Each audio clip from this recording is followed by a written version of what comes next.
Don't sing if you want to live long. They have no use for your song.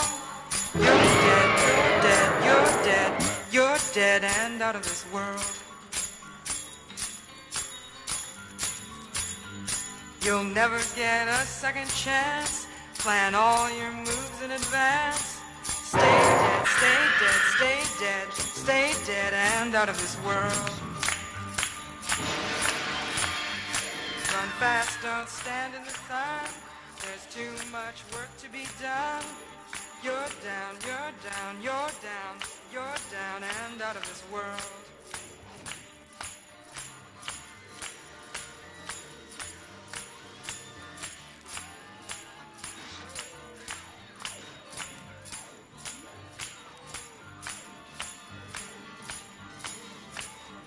When you smile and it tears your face, it's time for the inhuman race. You're down, you're down, you're down, you're dead and out of this world.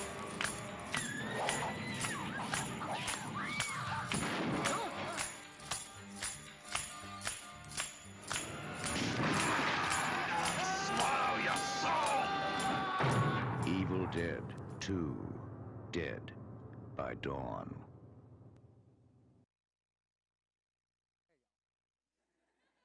In 1981, 20-year-old college dropout Sam Raimi, along with a couple of his friends, headed out into the woods of Michigan to create the ultimate low-budget horror experience, Evil Dead. Now, this film has absolutely everything you could want from a horror film. Disturbing imagery, creepy mythos, basically scary stuff out the wazoo. And thanks to a rave review from horror icon Stephen King, the film was a massive success. And like directors tend to do when their films are successful, Raimi was in talks to make a sequel. One problem. Raimi was a 20-year-old college dropout when he made the first one, meaning that he forgot to acquire the rights to his own film. So this second film would have to start with half of a, quote, soft remake. Now, fearing that audiences would become bored with this monotonous tone of the film that they've seen before, writer-producer Scott Spiegel suggested to Raimi that he mix it up a little bit. Maybe do something completely out of left field, something that people had never seen before. Make it funny. Raimi absolutely loved the idea because it could allow him to stretch his creative limits while challenging what was happening in horror at the time. The two men didn't know it then, but they were discussing Evil Dead 2, Dead by Dawn, one of my favorite films, and the very first Splatstick film. Oh, Ethan, what's Splatstick, I hear you say?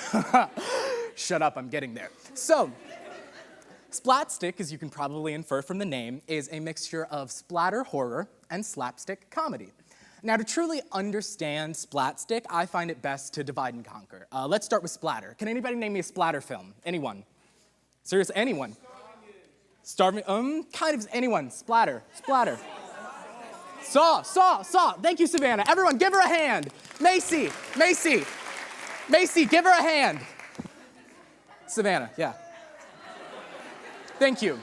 Exactly, yes, thank you, Savannah. All right, exactly as Savannah said, movies like Saw and the Texas Chainsaw Massacre, instead of using vengeful spirits or scary demons to scare you, they use something that's all too close to home, a fear of your own mortality. The splatter film is called Splatter because the trademark of it is its intense gore and violence and bloodshed. However, many people have the proper reaction to this, which is total fear and disgust. Other people think that, hey, splatter's A-okay. They watch these films in the same way that we would watch a football game or play a violent video game, as a way to release steam, you know? And the same way that they do that, they can allow themselves to separate from the things happening on screen. So, slapstick. Can anybody name me a slapstick routine? Slapstick film, slapstick, anything. Just yell it out, Slapstick. Like, oh, Dumb and Dumber. Perfect. Macy, give him a hand. I heard a voice from somewhere over there. Give him a hand. Oh, wait, looks like this presentation cost me an arm and a leg. So, thank you. So, films and routines such as The Three Stooges and basically anything Adam Sandler has ever made, ever. These films function on the most basic level of comedy. Slapstick, in its most basic form, is somebody appearing to get hurt, but in reality, no harm has been done. This stems all the way back to our early hunter-gatherer days, where empathy was what kept us surviving. Where your brain is once scared for your fellow man who thinks that they're hurt, but once everything's fine, it laughs out of relief, you know? Think of the classic somebody slipping on a banana peel. One of the things that's so interesting about slapstick, though, and especially slapstick in cinema, is because it's so basic, people use context to fill in the gaps and make it even more unbelievable, so it's just that much funnier. I'll use an example that I'm pretty sure all of you have seen, Home Alone. Now, of course, yeah, great movie. Really indie art house, if you haven't seen it, see it. So, this movie is about a little boy trying to defend his home from two people who are trying to rob it. And in doing so, he creates what can only be called death traps for these men. Now, of course, everyone knows that the men cannot survive any of the traps in Home Alone. But instead of succumbing to their injuries, and even like reacting to them in a proper way, like what even, like he's dead, that's his dying face. Instead of any of that, they react in a silly, funny way, and they survive all of it at the end of the day, which makes you see the movie as a movie and not as a glimpse into your own reality. You know that everything in this film is ridiculous, and you're actually set up to hate these characters from the beginning, so them getting hurt is just funnier to you. And it's this crossroads of slapstick, of context and content in which Splatstick is born. So instead of Home Alone becoming a film about two grown men trying to murder a little boy and steal everything in his house, because of the context, it's about a little boy just trying to protect his home. But as I said before, the crossroads of context and content is where Splatstick is born. For the context of horror films, there has to be some relatability. You need to feel as if, oh my gosh, that could happen to me. That's why the classic based on a true story is such a common trope. Then again, in Slapstick, it needs to feel absurd and weird and wild. Horror, to be successful, needs to be improbable, not impossible. Allow me to elaborate. The original Friday the 13th, if you haven't seen this 40-year-old film, see it, please. There is no Jason Voorhees. There is no killer in a hockey mask stalking the camp counselors at Camp Crystal Lake. Instead, it is Jason's mother, who has been driven insane by years of grief and sorrow and mourning over her dead son, and takes it all out on the camp counselors around her. This is sad and way too psychological for a cheesy 80s slasher. It's almost deep.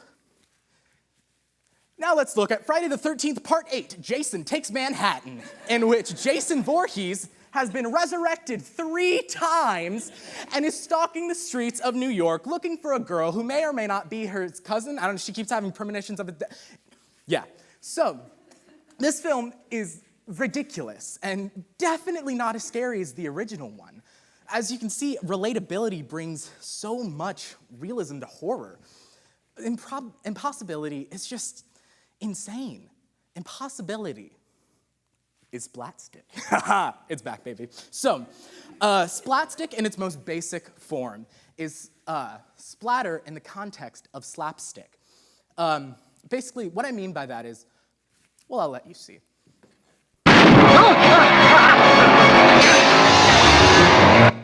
So, intense, right? This movie clip sees Ash trying to defend himself from a headless corpse who is running at him with a chainsaw. In any splatter film, this would be horrifying. But because of the acting, because of the way that the mannequin moves, and especially because when the chainsaw goes back and black viscous liquid spews out instead of blood, you can allow yourself to remove yourself from the situation and laugh.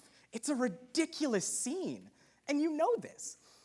There's this whole thing in Splatstick where I believe it's a conversation between the filmmaker and the audience. The filmmaker wants you to be in on the joke. And that's one of the things I find most beautiful about Splatstick, and especially nowadays, because of countercultures and people looking for something new and different that subverts their expectations, and thanks in part to the internet, we have incredible Splatstick films with cult followings. Raise your hand if you've seen or heard of any of these films.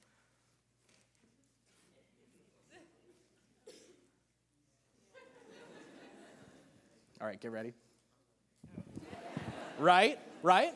All of these films are incredibly odd and weird and garnered so much praise and attention for doing something different. And that all started with Evil Dead 2. There's something I find so inspirational about Splatstick.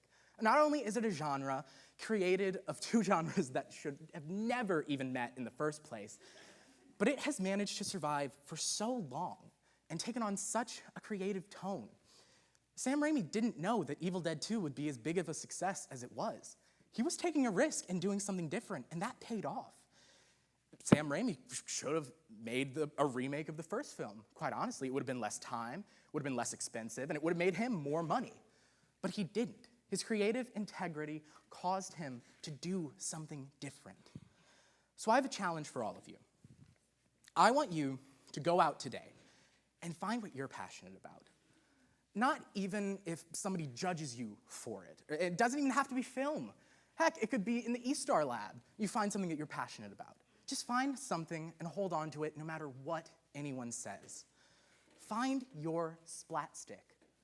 And remember, you can't spell slaughter without laughter. Thank you.